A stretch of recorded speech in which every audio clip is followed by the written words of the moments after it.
នឹងឲ្យបងឥឡូវហ្នឹងខ្ញុំមកណែនាំប្រាប់បងពីទូមួយដែលខ្ញុំទៅកាត់បានទូមកទឹកតែទូមកទឹកនេះនៅថ្មី95%មកបងទំហំវា3គុណនឹង3កន្លះគុណនឹង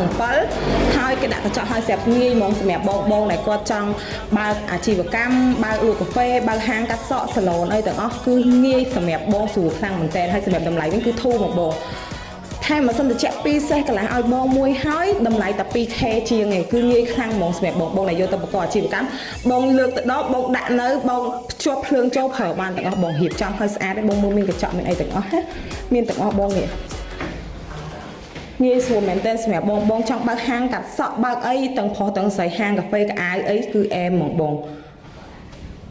ហើយមកបងមកទៅមើលខាងក្រៅของខ្ញុំមកមើលបងគឺធំទលាយខ្លាំងមែនតែនហ្មងណាហើយបើមើលខាងក្រៅបងមើលពីក្រៅទៅឃើញច្បាស់ហើយឃើញធំហ្មងមែនទូចទេណាបង3កន្លះគុណ7ងាយស្រួលមែនតែនបងចង់លើកទៅដាក់ខាងណាក៏បានដែរបងមានកន្លែងដីល្មមអីបងដាក់ស្នងស្រួលទៀតបងធំទលាយបងមើលកញ្ចក់បងមើលកញ្ចក់ងាយស្រួលមែនតែនខ្លាំងហ្មងណាបងអរគុណច្រើនសម្រាប់ការមើលវីដេអូហ្នឹងណាបងបាយ